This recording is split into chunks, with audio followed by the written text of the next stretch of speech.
అతిథులైనటువంటి గౌరవ అతిథులందరికీ నా హృదయపూర్వక నమస్కారాలు తెలియజేసుకుంటున్నాను. ఈ హిందూ సమ్మేళన నిర్వహణ సమితి అనేది చాలా పరిస్థితుల్లో ఏర్పాటు చేస్తూ వచ్చింది. ఈ మధ్య ఒక నెల క్రితమే మా కాలనీలో సూర్యనగర్ పరిస్థితులకు హిందూ సమ్మేళన నిర్వహణ సమితి ఫార్మ్ అయింది. అయితే మా మొదటి కార్యక్రమం ఈరోజే మాకు వీడియో జరగడం చాలా సంతోషదాయకం. ఎందుకంటే ఈరోజు మేము మా అయ్యప్ప స్వామి గారికి కూడా శంకుస్థాపన కార్యక్రమం ఈ కార్యక్రమం ఈ గుడిలో జరగడం అనేది నాకు చాలా ఆనందంగా ఉంది.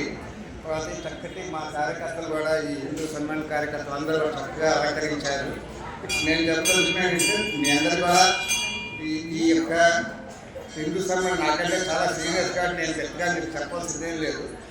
మనకి మన హిందుత్వంలో భిన్నమైన కులాలు ఉన్నాయి.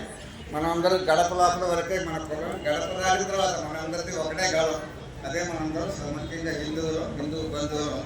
అది తర్వాత మన హిందూ ధర్మంలోని వాల్యూస్ని, సంస్కారాన్ని, ఆచారాన్ని మన పిల్లలకి చెప్తూ అట్లాగే మన సమాజంలో అందరినీ దీన్ని వ్యాప్తి చేయాలని కోరుకుంటున్నాను.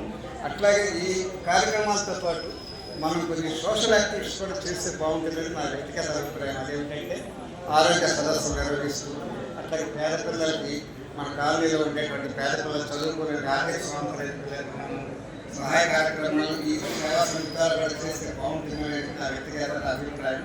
మీతో పంచుకుంటున్నాను. దాన్ని మీరు బహుశా స్వీకరిస్తారని ఆశిస్తున్నాను. ఇంతటితో నేను ఇక్కడ ముగిస్తున్నాను. నమస్కారం. అతిథులకు స్వాగతం పలుకుతున్నది చిన్నారి అక్షిత.